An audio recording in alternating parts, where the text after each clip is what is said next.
So the first game we're going to talk about is In the Year of the Dragon. Yes, it's designed by some guy named Stefan Feld. The artist is Harald, Lieske, and Michael Menzel, and it's published by Alea, and this was the Rio Grande, I believe, right? I think it's a Ravensburger. Yeah, Ravensburger. You had the Ravensburger one? Yeah, Okay. it's I had the one that's the 10-year anniversary. Yeah.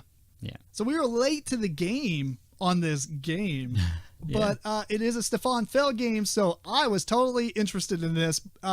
You want to talk about it? You want me to briefly talk about it? I could kind of give a overview, I guess. All right, go ahead, Eric. Eric's going to explain this one.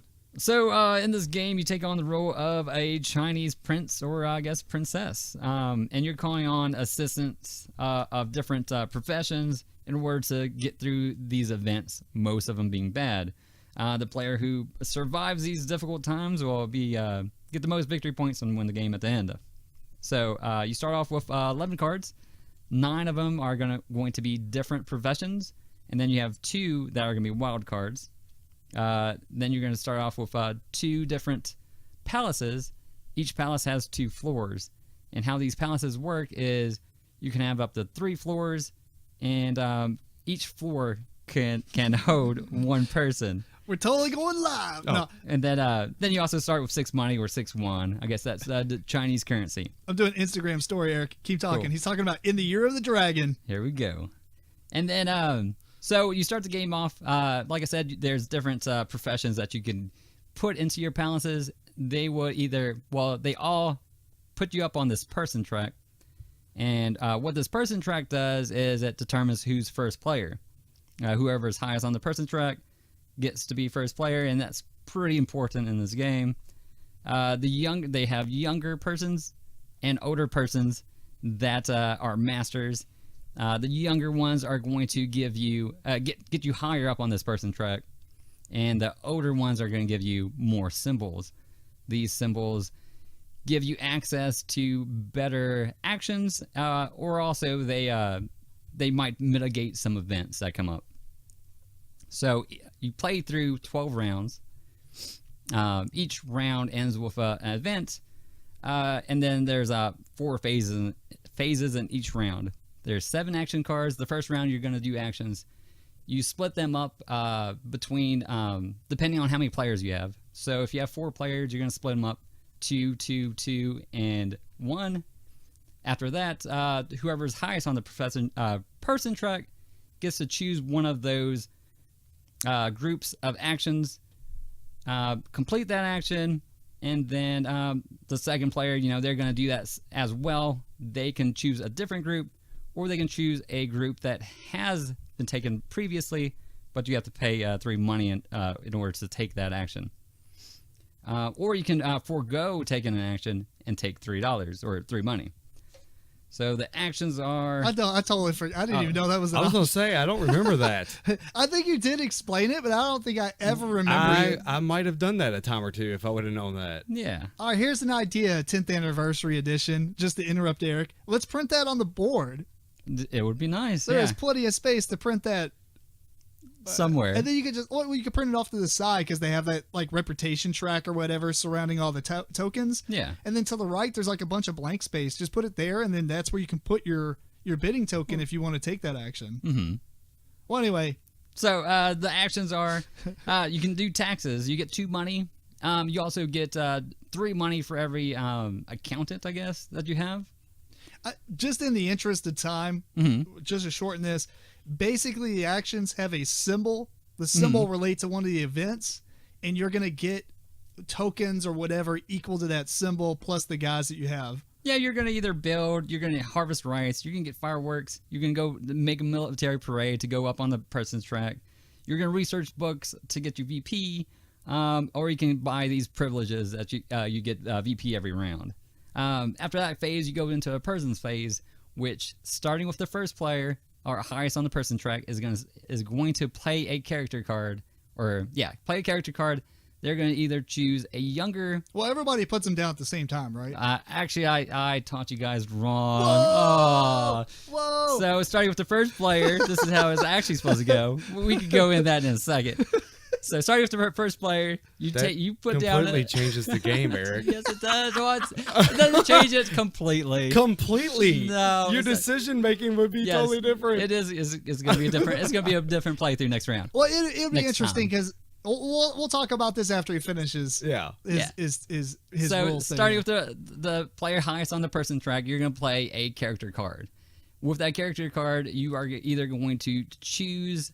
There are 3 characters that don't have a master character. Mm-hmm. So you're going to either choose a younger character, pushes you up on the person track a little bit further. It only gives you 1 symbol, or you're going to get the master or the older profession, and he's going to give you 2 symbols.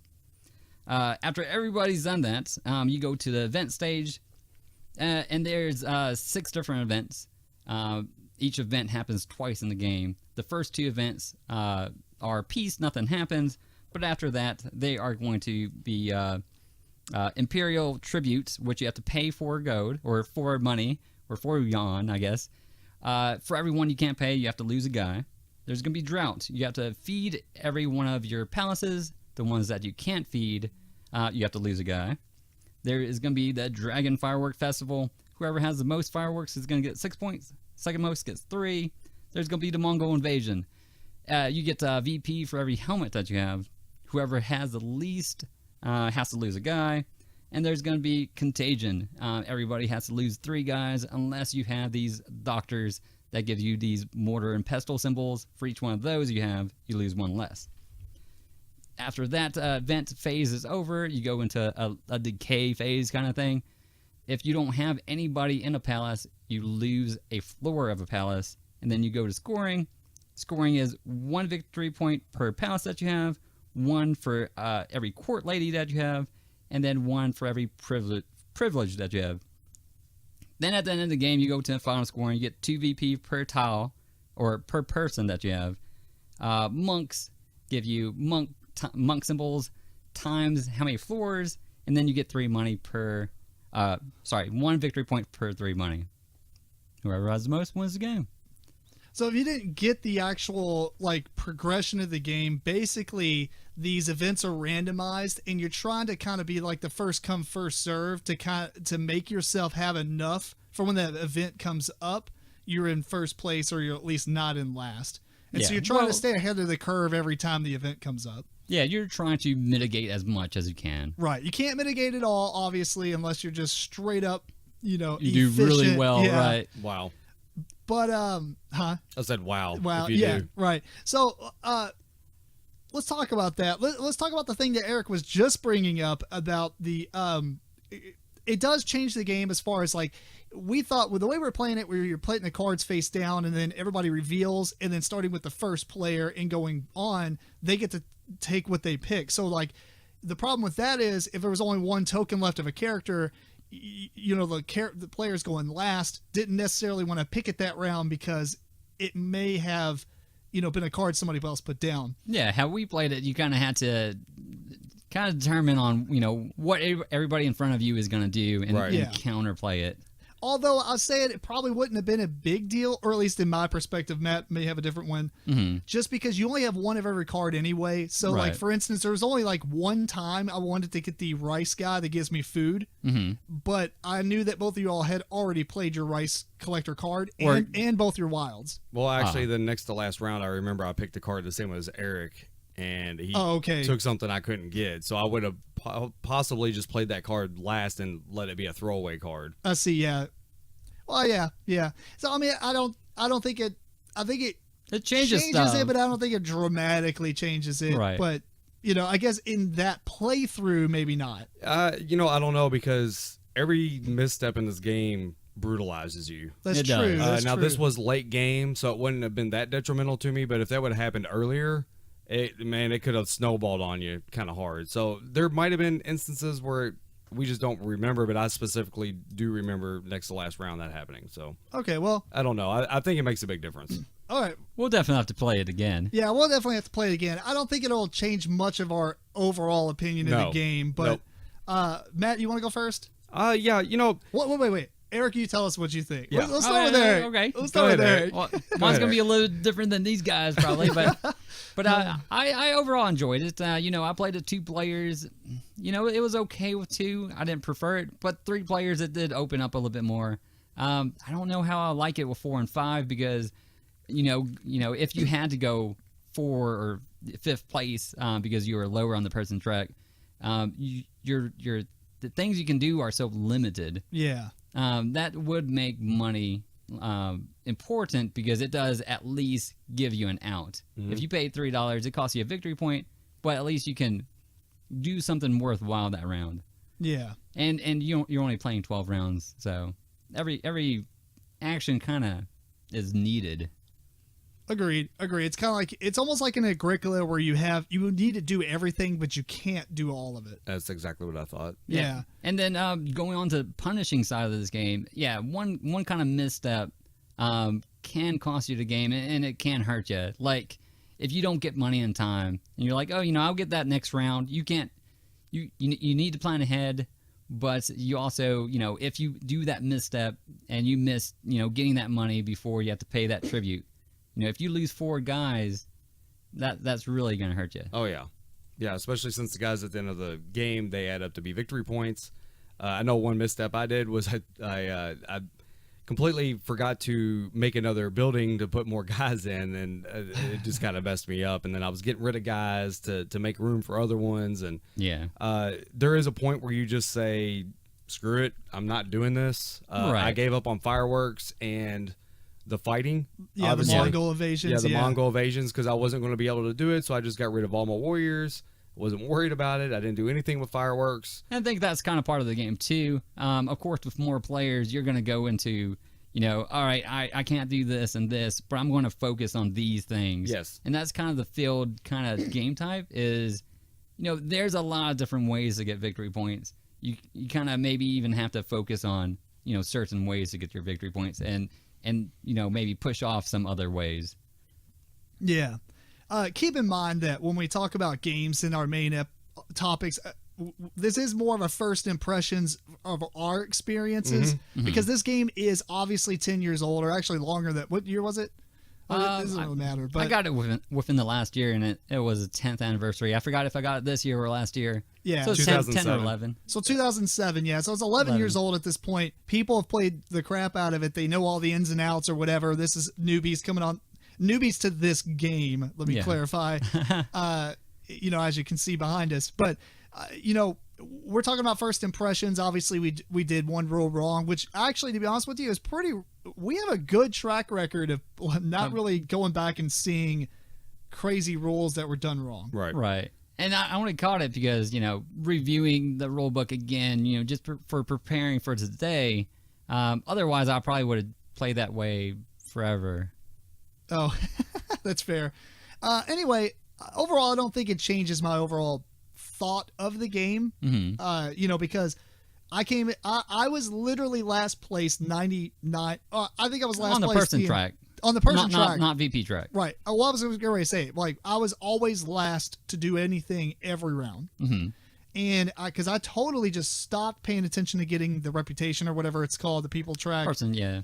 And I focused on getting the master, so I had a lot of symbols. And in the end, I came 6 points away from you. Yeah. Now, obviously, you had a little bit more experience because you played it a few times. Well, I played it once before as a 2-player. Yeah. Yeah. So that's a real good testament to the game that it has a good design to it. Now, the only problem with that is I was bored. Right. I was incredibly reactionary. I was like slim pickings, but I picked the right things. Because the events just happened to come later. You all were focusing on the current stuff, which I got a really good head start in the beginning preparation for those first couple events, so I could take the leftovers and be okay, I think. So it's a good testament to the game, although I wasn't a huge fan of the feeling of playing the game because it's so just beat you down. Right. Yeah, every event, or most events except the festival where you're doing the fireworks, that's the only one where you don't really have a chance of losing somebody. Yeah, it's just extra points. Yeah. So I've never been a fan of games that was just super brutal to you for making mistakes or just not getting there in time kind of deal. But I do think it was a good game. I do want to play it again. more so now. Yeah.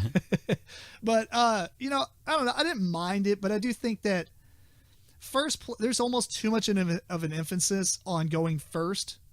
No, yeah, that's one of the big things in the game, I believe, is it's supposed to be like a constant battle on that person's track because you don't want to be last. Right. Because, you have definitely going last hinders you because you have much less choices, or sometimes you're left with only one choice. Yeah.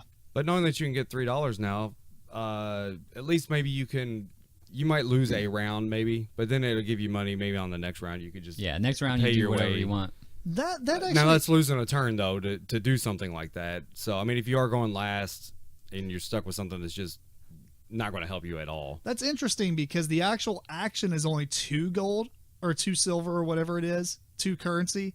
That is true. But although that does give you more if you've got that guy that gives you 3. Right. So I have one of those guys that'll give you 5. Right. But if Just you don't have taking one it? of those guys, that's a much better action unless you just want to lock up a Right. group. That's what I was going to say. Yeah. So the other thing you can do is just take the 2 to lock up a group of stuff, or lock it up so someone else can't take or they have to pay for it. Yeah. If they can pay for it.